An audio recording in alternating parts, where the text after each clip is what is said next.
Have you ever walked into a doctor's office, looked around at the crisp white walls, the stethoscope draped casually around the physician's neck, and wondered what they're really thinking about you? It's not something most people want to imagine. After all, those professional smiles, those polite nods, they're supposed to reassure you. But here's the uncomfortable truth. Sometimes, behind that calm exterior, there are hidden beliefs about older patients that never make it into words, and those unspoken assumptions can quietly shape the kind of care you receive. You probably won't survive this unscathed, at least not if you ever had a doctor glance at you. Chalk your concerns up to just old age, and move on. And the thing is, you can almost feel it in the room.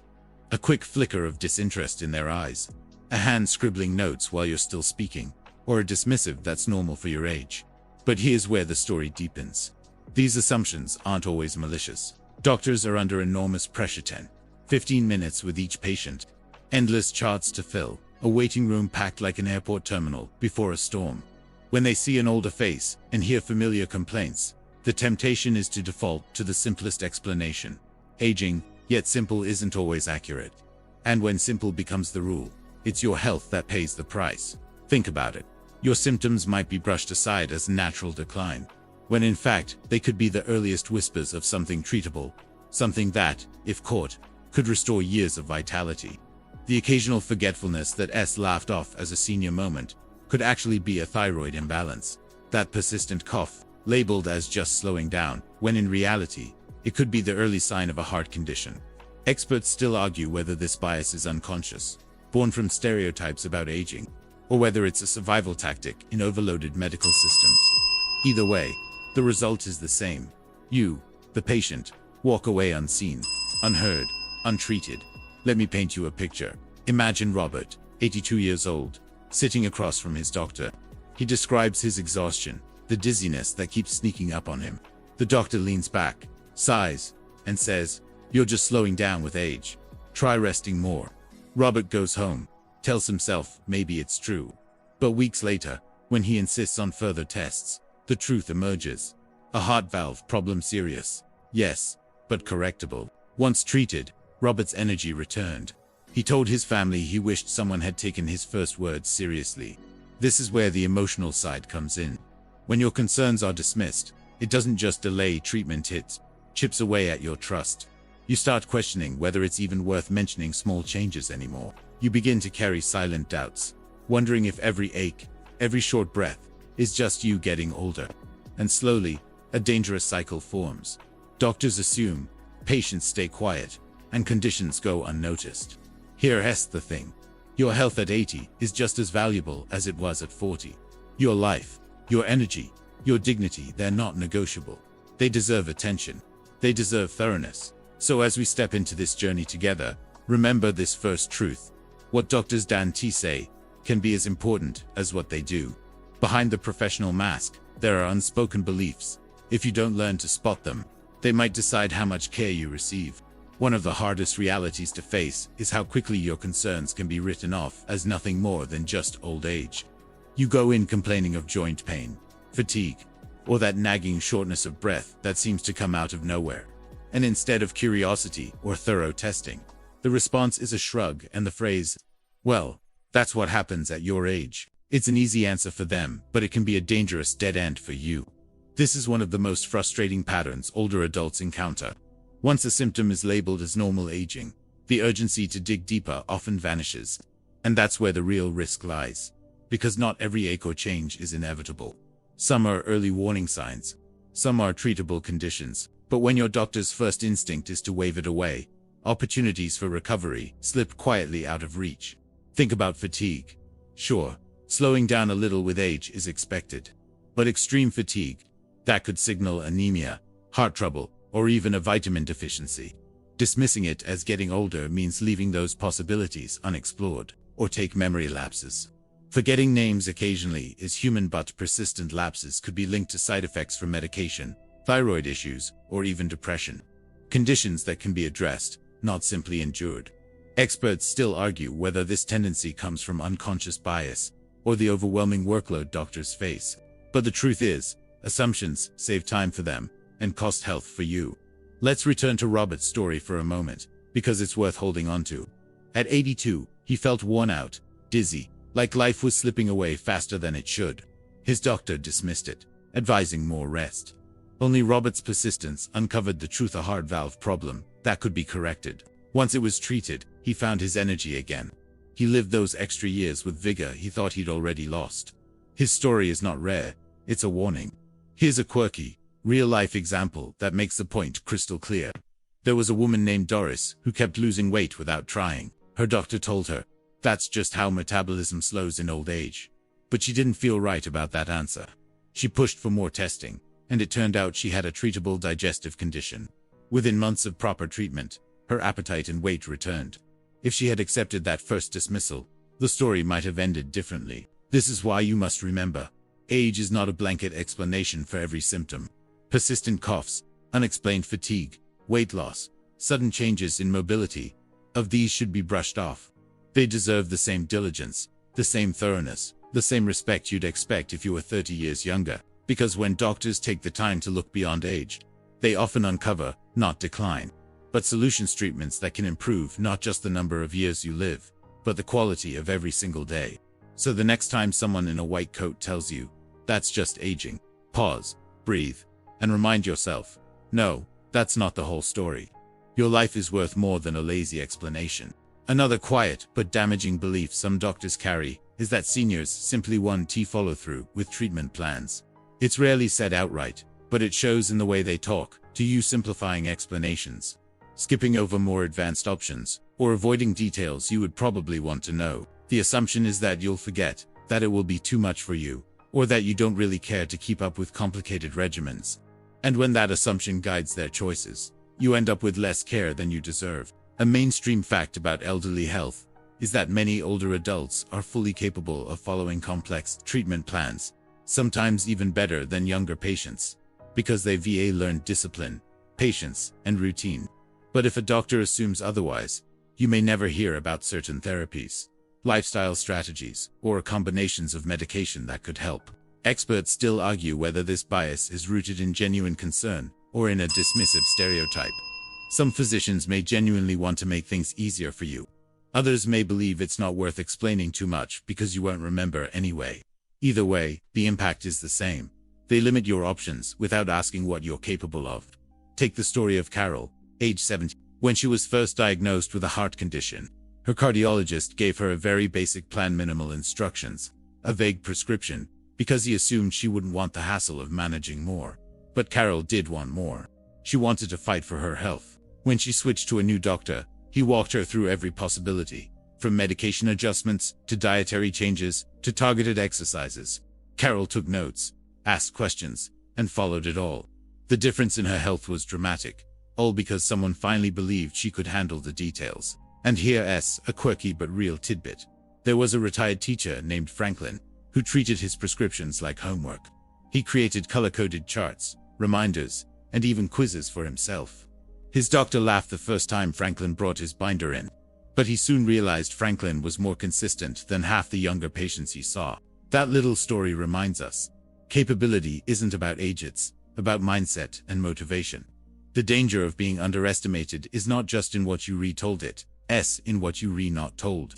Imagine there's a therapy available that could greatly reduce your arthritis pain, but it requires a few steps to manage.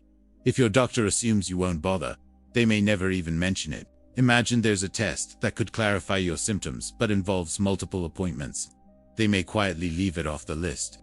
You walk away thinking there's nothing more that can be done, when in fact, there are paths you've never been shown. Experts still argue whether trust can be rebuilt once patients realize they've been underestimated this way. Some believe doctors can be retrained to see seniors as equal partners. Others warn that once the habit of dumbing down care sets in, it rarely changes without strong advocacy. That's why you must be your own advocate. Bring a notebook. Write down your questions. Show them you want the full picture, not the watered-down version. And if a doctor hesitates to explain, push back gently. "I can handle details. Please tell me everything." Because here's the truth. They don't get to decide what you can or cannot manage. You do. And your future health may depend on demanding the chance to prove it. There's another uncomfortable truth many older adults have felt. Even if no one says it out loud, sometimes doctors quietly prioritize younger patients. It isn't always obvious. It can show up in the way they linger a little longer in a younger patient's room, or how they recommend more aggressive treatments to someone half your age, while offering you the simple path. The unspoken assumption is that younger people have more years ahead, and therefore more to gain from intervention. But where does that leave you? A mainstream fact about healthcare bias is that ageism is real. Studies have shown older adults often receive fewer referrals for diagnostic tests, less follow-up, and fewer surgical recommendations compared to younger patients with the exact same symptoms. The reasoning might be unconscious, but the outcome is serious. You get less care, less urgency, fewer options. Experts still argue whether this behavior comes from medical practicality, trying to maximize life years saved, or from plain old stereotypes. Either way, it sends a damaging message that your remaining years are somehow worth less investment. Take Richard's story. At 82, he developed severe knee pain. His first doctor dismissed the idea of knee replacement surgery, saying, "It's too much for someone your age." But Richard was otherwise healthy, active, and determined to keep walking. So he sought a second opinion. That surgeon looked at his actual health, not his birth year, and agreed to operate. Richard recovered beautifully and returned to the daily walks he had missed for years. The difference wasn't his body, it was his doctor's perception. Here's a quirky but telling story. An older woman named Agnes once joked that she only got offered Tylenol for everything from migraines to back pain, while her 40-year-old neighbor got sent for full scans after one complaint. Agnes said, "Apparently, I'm just a vintage car. They won't replace parts. They'll just tell me to run slower." Her humor was sharp, but her frustration was real. The danger of this subtle bias is that it chips away at dignity. When your concerns are downplayed compared to someone younger, you start to believe the lie that your comfort doesn't matter as much, that your goals should shrink, that your independence is expendable. Experts still argue whether healthcare systems can ever fully eliminate this bias. Some advocate for stronger training on age equity. Others warn that as long as time and resources are stretched thin, older patients will continue to be sidelined. But here's what you can control: your voice. If you feel you're being brushed aside, speak up.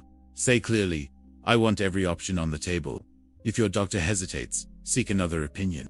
Because your future is not a lesser investment. Your comfort, your mobility, your joy, those are worth just as much as anyone else's.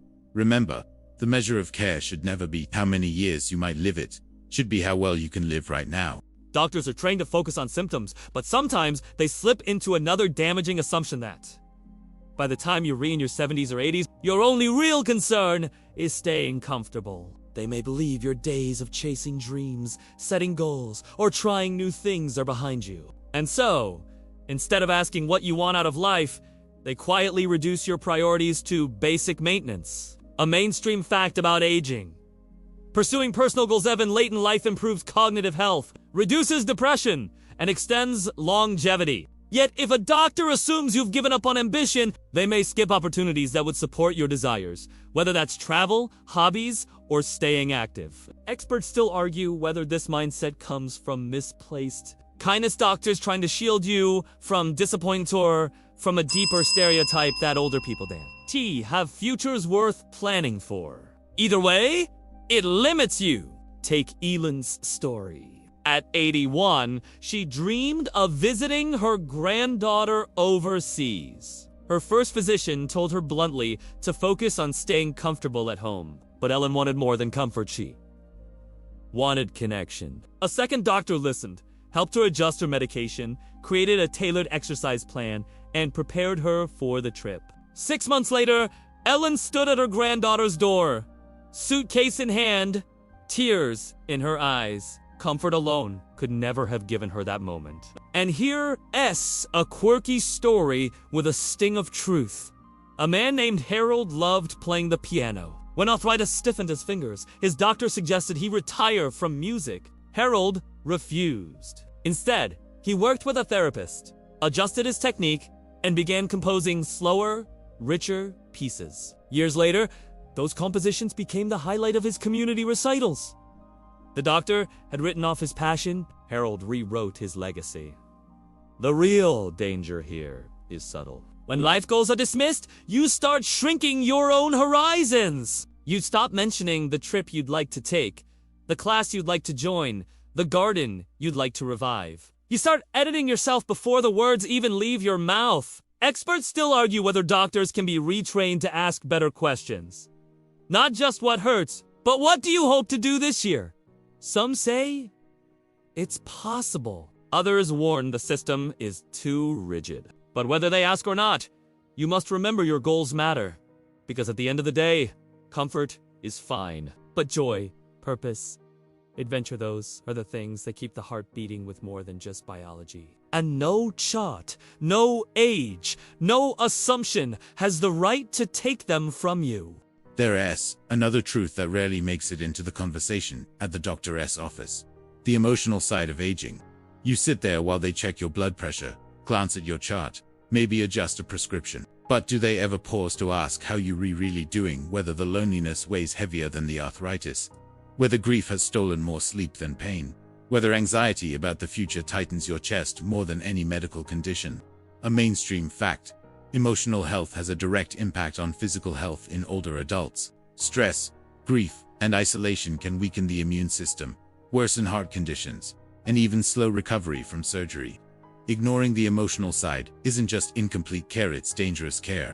Experts still argue whether physicians avoid these questions because they feel unprepared to address them, or because they see emotions as outside the scope of medicine. But for you, the patient, those feelings aren't separate from your health. They're woven into every part of it. Think about Leonard. After losing his wife of 54 years, his health collapsed almost overnight. Each doctor's visit was about pills and dosage adjustments. But no one asked about his loneliness, his sorrow, his long quiet evenings in an empty house. It wasn't until a neighbor suggested counseling that Leonard began to feel human again. His blood pressure improved, his appetite returned, his strength came back, not because his prescriptions changed, but because someone finally saw the weight he was carrying inside. Here's a quirky true story that proves the point. There was a widow named Pauline who told her doctor she was just tired all the time. He doubled her vitamins, told her to rest. Months later, during a casual conversation at her knitting club, she admitted what the tiredness really was. Every night she stayed up late, rereading old letters from her husband. The fatigue wasn't physical, it was heartbreak. When her doctor finally listened and connected her with a local support group, Pauline said she felt lighter than she had in years. You start to see how easy it is for emotional struggles to be hidden. You answer, "I'm fine," when asked how you're doing, because that's what's expected. And the system lets that be enough. Experts still argue whether older adults should be screened for depression and loneliness as routinely as they are for blood pressure and cholesterol. Some insist it would transform care. Others claim it's unrealistic in a system already stretched thin. But here's the truth. Until someone asks, those silent struggles remain invisible and untreated. So when doctors dismiss sadness or grief as just part of aging, remember this: no emotion should be brushed aside. Feeling lonely, fearful, or weighed down by loss is not weakness, it's human. And when acknowledged, it can be healed, sometimes more powerfully than any pill ever could. By now, the patterns are clear: assumptions, dismissals, shortcuts that quietly diminish the care you deserved. And this brings us to the final reflections. Because the point of uncovering these truths isn't to paint every doctor as careless or cruel, it is to shine a light on the blind spots, so you can walk into every appointment armed with clarity, confidence, and the willingness to advocate for yourself. A mainstream fact. Studies consistently show that older adults who speak up, who ask questions, request second opinions, and insist on thorough explanations, receive more accurate diagnoses and better treatment outcomes. Silence, on the other hand, often leads to oversight. Experts still argue whether seniors should bear the burden of teaching doctors to respect them, or whether the system itself should change first. But while those debates continue, your health can't wait. You can't afford to sit quietly, hoping someone else will fix the imbalance. Think of how empowering it is when patients break the mold, like the woman who brought a notebook to every visit, writing down instructions word for word, showing her doctor she was serious. Or the man who said firmly, "Don't tell me what's easiest. Tell me what's possible." These aren't dramatic acts, they're simple, steady reminders that your voice belongs in the room. Here's a quirky story to seal the point. A gentleman named Morris wore his Sunday suit to every appointment.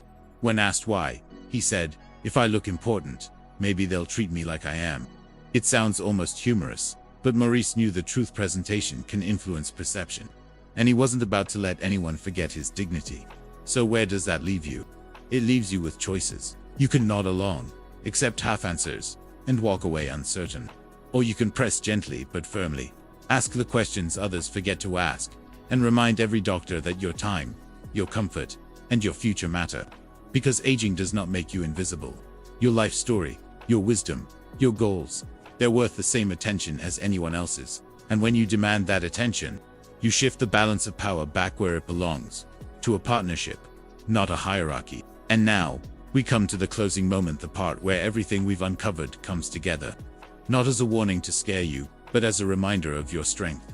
Because hearing these truths can sting. Maybe you've felt dismissed before. Maybe you've recognized some of these patterns in your own life. Or maybe you're realizing for the first time why certain doctor visits left you uneasy. But the purpose of this journey isn't to leave you in frustration, is to hand you tools, clarity, and confidence. A mainstream fact. Healthcare outcomes improve dramatically when patients see themselves as active partners, not passive recipients. The best results happen when you and your doctor work as a team. Experts still argue whether the system will ever fully treat older adults with the equity they deserve. Some say reforms are happening. Others believe change will always be too slow. But here's what's not in question. Your ability to speak up, to expect more, to refuse to settle for half-hearted answers. That's in your hands right now. So here's my encouragement. Don't let assumptions about your age write your story. Ask for tests if something feels off. Push for details if you're given vague instructions. Share your life goals, whether it's taking a trip, joining a class, or dancing a gandask, how your care can support those dreams. And now, I'd love to hear from you. Drop a comment below and tell me one thing you've learned from today's video, and how you'll use it the next time you see your doctor. Reading your stories doesn't just encourage MIT, creates a community where we all grow stronger together. If you enjoyed this video and found it helpful, please like, subscribe, and share it with someone you care about. Your support is what keeps this channel alive and lets me continue creating content to inform, inspire, and stand beside you in every season of life. Thank you for spending this time with me. And remember, your life, your dignity, and your future are worth every bit of care and attention. Never let anyone, doctor or otherwise, convince you otherwise.